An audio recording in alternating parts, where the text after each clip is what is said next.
Olá pessoal, tudo bem? Está no ar o Central do Agro, um programa onde discutimos os assuntos que mais interessam ao agronegócio. A partir de hoje, temos um encontro marcado todo domingo de manhã. Então vem comigo, porque daqui a pouco você confere esses e outros assuntos. O Brasil segue como o maior produtor e exportador de suco de laranja do mundo. Mas como ocorre na Flórida, aqui o green também preocupa os produtores. O impacto da queima da palha da cana-de-açúcar na saúde pública. Enquanto aumentam os casos de queimadas nessa época do ano, usinas realizam ação de combate aos incêndios em canavial. O agronegócio paulista registra superávit de 10 bilhões de dólares no primeiro semestre de 2023, com crescimento de 6,4%. Marcos Fava Neves, o doutor agro, professor da USP e FGV, especialista em estratégias para o agronegócio, compartilha experiências no Fórum Mundial do Setor, em Nova Zelândia. Ele também está no Central do Agro. Falta de chuva prejudica o desenvolvimento de lavouras. Confira o boletim da previsão do tempo para o campo no interior paulista.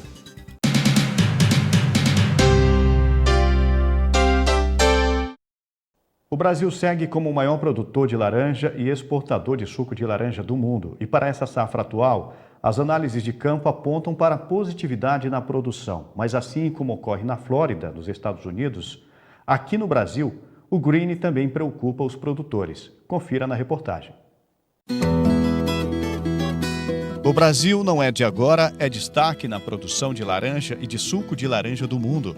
Dados sobre a citricultura mundial emitidos e divulgados pelo Departamento de Agricultura dos Estados Unidos revelam que a nossa produção supera a de países como Estados Unidos, México, União Europeia e África do Sul. Produtividade que deve seguir na próxima safra. A boa expectativa está nas análises de pesquisa de campo do Fundecitrus, o Fundo de Defesa da Citricultura, ao divulgar a primeira estimativa de safra 2023-2024. Essas laranjas, elas são colhidas, entre maio deste ano até abril do ano que vem, e nesse ciclo é esperado hoje, nessa primeira estimativa, 309 milhões e 340 mil caixas. Obviamente, esse número ele pode vir a alterar, dependendo das condições climáticas que acontecerem. Essa é a visão deste momento. O que a gente percebe, então, em relação a esse número, é que é um volume muito parecido, muito semelhante à última safra, que se encerrou em abril deste ano, que se encerrou em 314 milhões de caixas. Então, nós temos agora um pouquinho menos, um volume um pouco menor, de 1,55% menor, e isso se deve basicamente ao ciclo bienal de produção.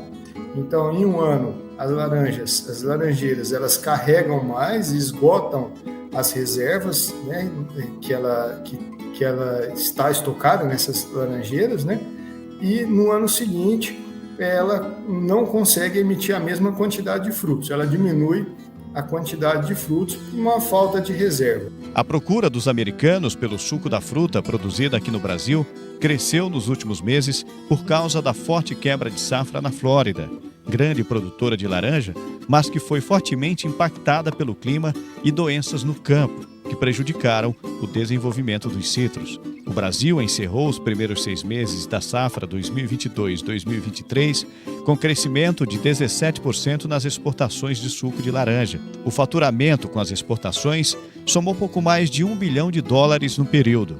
Aqui no Brasil, para a safra que está começando, o vento continua soprando a favor. É esperado que nessa safra, os frutos cresçam mais do que na safra passada. Então, enquanto a safra passada a gente teve frutos que atingiram, na média, 159 gramas, nesta safra, esses frutos estão projetados até a colheita, chegando em média com 165 gramas. Então, nós temos frutos maiores nessa safra, mas menos frutos por ar. Essas chuvas volumosas que já aconteceram, e é esperado que elas continuem em todo o cinturão citrícola, vai ajudar o bom desenvolvimento dos frutos. Entre os diferentes destinos, a Europa continua como o principal mercado das exportações brasileiras. com uma participação de 57,4%, seguida de Estados Unidos com 30%, China 6,8%, Japão 2,3% e Austrália 1%. Outros destinos representam 2,2%. As pragas que atacam a plantação de laranja na Flórida também contribuíram para a maior procura dos americanos pelo suco brasileiro. Mas, segundo o pesquisador do Fundecitrus, o momento exige cuidado por parte do produtor aqui no Brasil. Preocupa bastante. Tá? Os citricultores estão muito atentos a essa situação e estão bastante preocupados, porque a gente lembra, né? A Flórida, antes da chegada do greening, produzia mais de 250 milhões de caixas. E 18 anos depois da chegada do greening, hoje a última safra da Flórida foi pouco mais de 16 milhões de caixas, o que é uma queda bastante considerável. E hoje, dentro do cinturão citrícola do estado de São Paulo, nós temos algumas regiões que têm uma situação muito semelhante à da Flórida, em que a incidência já está acima de 50% das laranjeiras já infectadas por essa bactéria que causa o greening, causando intensa queda de produção, queda prematura de frutas, inviabilizando os pomares e inviabilizando também a renovação e o replantio de novos pomares nessas regiões. Na safra passada, a taxa de queda por causa de pragas e doenças foi de 16,3%, o que representa 64,9 milhões de caixas de laranja, ou cerca de 2 bilhões de reais. Somente o greening foi responsável pela queda prematura de 5,5% das laranjas. Por isso que o Fundecitrus tem dito que o greening realmente é uma doença bastante séria e o setor deve estar bastante comprometido em controlar essa doença, deixar ela expandir, não só os citricultores, mas também as agências de defesa fitossanitária, né, e toda a pesquisa e extensão tem que auxiliar os citricultores no combate a essa doença. O Fundecitrus fará o levantamento amostral de doenças do Parque Citrícola de maio a agosto desse ano. Entretanto, em função da maior população do inseto transmissor observada de setembro a novembro do ano passado, é possível prever, sem surpresas, que a incidência média de greening este ano deve ser maior que os 24,4% do ano passado. O Central do Agro faz um rápido intervalo. Na volta, a gente tem uma entrevista sobre o impacto da queima da palha da cana. Casos de incêndio, de queimadas em área de canavial aumentam nessa época do ano. Não troque de canal, a gente volta já.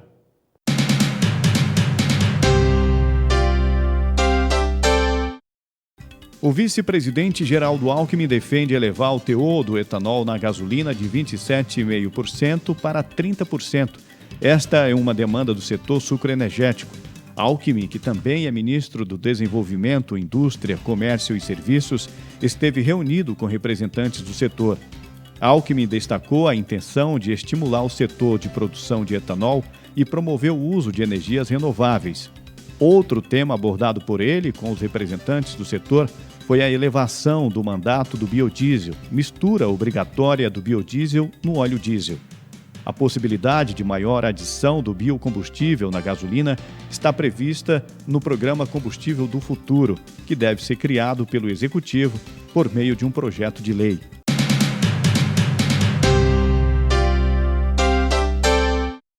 Para falar sobre o impacto da queima da palha da cana, eu recebo aqui no Central do Agro o Ricardo Giacomelo.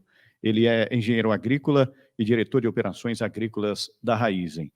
Ricardo, a gente sempre fala durante essa época do ano de casos crescentes de queima da palha da cana. A população, principalmente quem mora nas proximidades, às margens de área de canavial, reclama demais, sofre com problemas respiratórios.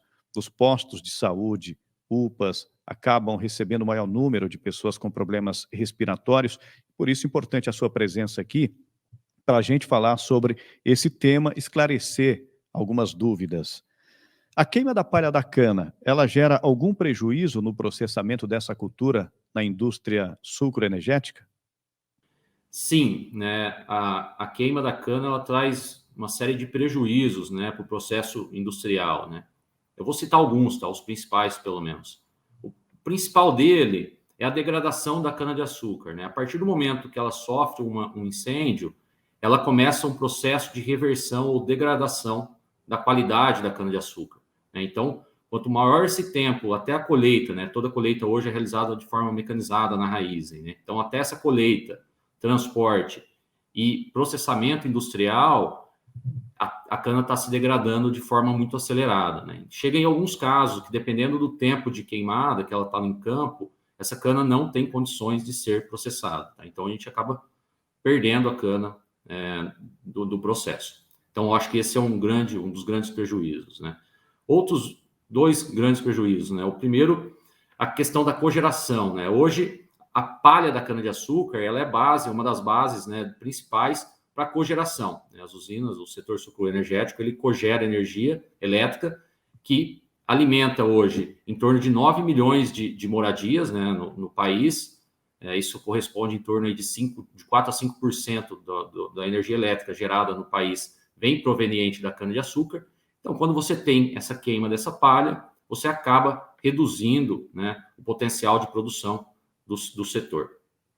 E um terceiro, né, a Raízen é pioneira no E2G, né, no processo de produção de etanol de segunda geração, aonde a palha é um fator fundamental para que isso aconteça, né? Então, a palha substitui o bagaço na cogeração e o bagaço de cana-de-açúcar é transformado em E2G, então é transformado em produção de etanol. Então, isso não é, de maneira alguma, interessante, né, para o setor sucroenergético, a queima da cana. Então, pelo que você está dizendo, a colheita, né, da cana crua, ela só traz atualmente vantagens para o setor sucroenergético. Sim. O setor ele migrou, né, no passado, não tão distante, né, a queima da cana ela era, de certa forma, realizada para facilitar o processo de colheita, né? A colheita, boa parte, era realizada de forma manual, e com o advento da mecanização e da vinda da mecanização, do corte mecanizado, e toda a evolução tecnológica que o setor passou, foi para absorver essa cana de forma crua, de forma inteira, né, dentro da indústria. Então, essa queima, ela acaba revertendo todo o processo de evolução que a gente tem. Quando se utiliza parte da palha para esse tipo de energia renovável, para esse tipo de processamento, outra parte também fica no campo. Quais são as vantagens da palha, da colheita da cana crua, ou seja, mecanizada, quando ela fica no campo? Todo o manejo, né, todo manejo hoje da cana-de-açúcar, ela é realizada para que a palha fique no campo. Então, parte dessa palha vem para a indústria, parte permanece no campo, até porque as máquinas não conseguem recolher 100% dela, né? A palha que fica no campo, ela tem um papel fundamental. O primeiro é a proteção do solo, né, contra chuvas que acabam agredindo ou acabam colocando o solo em degradação. Então, essa palha tem o fator de proteger o solo. Ela também tem, dentro do manejo da cana, um papel fundamental, que é reduzir o banco de sementes, ou ela consegue, na verdade, evitar com que a gente tenha grandes áreas de infestação de ervas daninhas, que é o mato, ou outras pragas, tá? Então, ela tem um papel hoje fundamental, pós-colheita, como manejo de solo e papel fundamental no meio ambiente. Quem mora nessa região aqui do estado de São Paulo, sabe que em muitas cidades há bairros que margeiam áreas de canavial e essa população sofre muito com o impacto dessa queimada. O que as usinas têm feito para tentar reduzir esse impacto? A gente está presente em torno de 1,3 milhões de hectares no país, né? Então tem uma relevância grande realmente em área, em vizinhanças com cidades, né?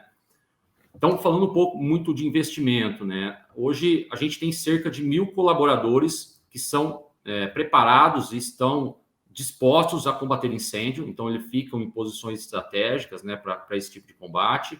E a gente tem mais 3.000 funcionários que também são brigadistas treinados, capacitados a combater incêndio, né? São em torno de 350 equipamentos totais, né, desde caminhão ou a caminhonetes de intervenções rápidas, para combater e reduzir o impacto que um incêndio ocorra.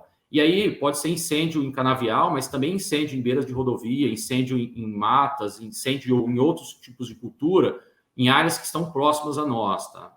A gente tem algumas câmeras, são câmeras de alta resolução que conseguem, em alguns pontos estratégicos, identificar quem pode estar vindo a colocar um fogo ou a origem desse incêndio, mas também a gente tem câmeras via satélite, via imagem de satélite, numa central de controle, onde a gente consegue, né, através de uma tecnologia, identificar um princípio de incêndio para chegar lá e atuar de maneira mais rápida, de maneira mais eficiente. Inclusive, teve uma ação em Araraquara, na semana passada, com iniciativa da Raizen, com o apoio também de órgãos aqui do município, uma carreata pela região central aqui da cidade. Sim. A campanha que a gente realizou, então, a gente chama uma campanha de carreata, né? Ela tem como principal objetivo trazer informação, né, e chamar a atenção da população sobre o tema, mas também, principalmente, conscientizar a população sobre o tema, sobre os incêndios. Os incêndios, eles não são benéficos para as usinas ou para o setor sucroenergético, como a gente falou. Ele não é benéfico para o meio ambiente, ele é, pelo contrário, é muito degradante ao meio ambiente e também afeta muito a população, ele também não é benéfico à população. Então, a campanha como essa que a gente fez em Araraquara, na região de Araraquara, de carreata, tem esse objetivo, né? Chamar a atenção da população sobre o tema e conscientizá-los sobre o tema. Há cerca de 10, 15 anos, aqui na região central do estado de São Paulo, a colheita da cana era manual e, portanto, era uma prática a queima da palha da cana. Hoje, com a colheita mecanizada da cana crua, hoje os benefícios são muito, muito maiores do que naquela época. Todos os setores passam por esse processo de evolução e a gente vê a internet das coisas acontecendo de forma muito acelerada, né? No passado, né, e no passado recente, a cana-de-açúcar ela era queimada para possibilitar a sua colheita manual, até porque na época não tínhamos máquinas que colhiam de forma mecanizada essa cana, ou o que existia não era de maneira eficiente, né? Então, com o processo de profissionalização, o processo de aperfeiçoamento do processo, essa colheita passou a ser de forma mecanizada, né? Com o advento da mecanização, o setor mudou o processo produtivo, né? Então, hoje, a mecanização, ela exige, né, a gente tem o princípio que essa cana deve entrar na indústria de forma crua, com a palha. E aí, boa parte do que eu expliquei, né? Quando a gente não entra com essa palha na indústria, a gente acaba causando um prejuízo para o setor. Então, eu acho que a queima de cana ficou no passado, né? Hoje a gente tem que fazer, sim, combate aos incêndios, né? Combate ao que vem ocorrendo ou quando tem algum tipo de incêndio, não só em cana-de-açúcar, mas em beiradas de rodovia, em outros tipos de cultura e principalmente no meio ambiente, nas APPs, que são as áreas de preservação permanente. Ou seja, de forma objetiva, a queima da palha da cana só traz prejuízos tanto para a indústria sucroenergética, como também para a população e para o meio ambiente. Ricardo Giacomelo, diretor de operações agrícolas da Raizen, muito obrigado pela sua participação aqui no nosso programa, o Central do Agro. Eu que agradeço e conte com a gente realmente para combater, né, para incentivar ainda mais a população, o setor, para a gente evoluir realmente para combater esse tipo de incêndio, que hoje, né, todo incêndio é um crime, né, está previsto em lei, é um crime ambiental, então a gente tem que combater esse tipo de prática.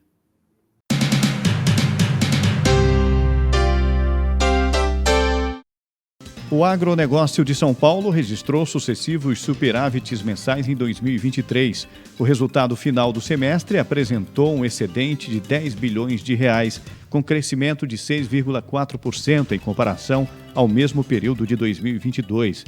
Foi o que apontou o levantamento de pesquisadores do Instituto de Economia Agrícola da Secretaria de Agricultura e Abastecimento do Estado. Esse levantamento apontou ainda que as exportações cresceram 6,1% no primeiro semestre deste ano em relação ao mesmo período do ano passado, alcançando 12 bilhões de reais. Os principais países compradores dos produtos paulistas foram China, com 26% do total, com destaque para a soja e carne, União Europeia, com destaque para sucos, sucro alcooleiro e café, e Estados Unidos, sucos e carne. As importações aumentaram 5,3%, com um total de 2,5 bilhões de dólares. E agora eu tenho o prazer de receber o doutor agro Marcos Fava Neves, professor da USP e FGV, especialista em estratégias para o agronegócio. Ele que esteve recentemente na Nova Zelândia, participando, trocando experiências no Fórum Mundial do Agronegócio. Professor, muito obrigado pela sua participação aqui. Seja bem-vindo ao nosso programa. Antes de tudo, parabéns à TV Cultura Paulista pelo programa Central do Agro. Vai ser extremamente importante para levar a informação para a região e para o mundo todo, porque hoje, pelas formas digitais, isso é possível. Eu sou Marcos Fava Neves, professor na USP e na FGV, fundador agora da Harvard Agribusiness School, e tive a honra de participar desse Congresso Mundial de Agronegócios, o Davos do Agro, a grande reunião de empresários do agro. Foi realizada lá na Nova Zelândia, numa cidade chamada Christchurch, cidade essa que passou por um terremoto terrível, uma coisa até complicado você visitar e ver tudo isso daí, mas o fórum foi fantástico.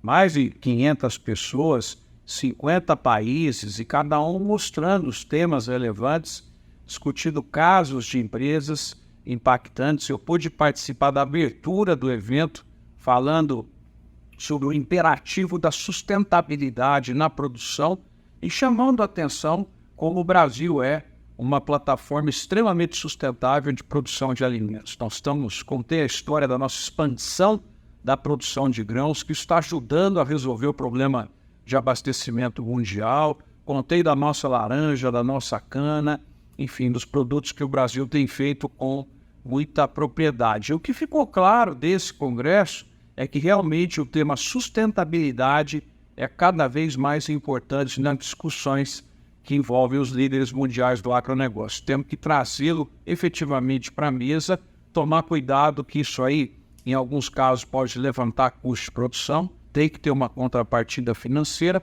mas esse tema é absolutamente importante. O papel do Brasil como abastecedor desse mundo que cresce com comida é absolutamente fundamental.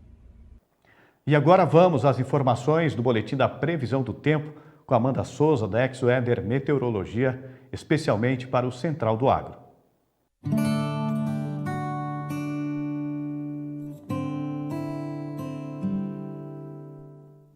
Olá, Chico. Olá a todos que nos acompanham.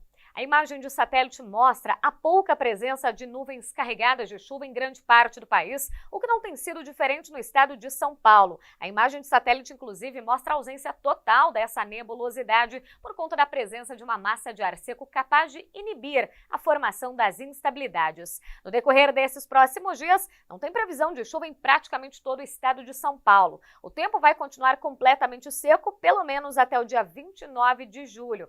Aliás, a gente já adianta aqui a previsão que não tem condição também até o dia 5 de agosto. O tempo vai continuar completamente seco. Mas apesar das preocupações com os baixos índices de umidade relativa do ar, com as altas temperaturas, esse tempo seco é favorável para o andamento das atividades de campo, principalmente as atividades de colheita que estão acontecendo no estado. E hoje a gente vai destacar até a produção da cana-de-açúcar em São Paulo. Na safra atual, segundo a Conab, foram plantados mais de 4 mil hectares de cana-de-açúcar somente no estado de São Paulo, com uma produtividade estimada de mais de 77 mil quilos por hectare e uma produção de mais de 322 mil toneladas de cana-de-açúcar.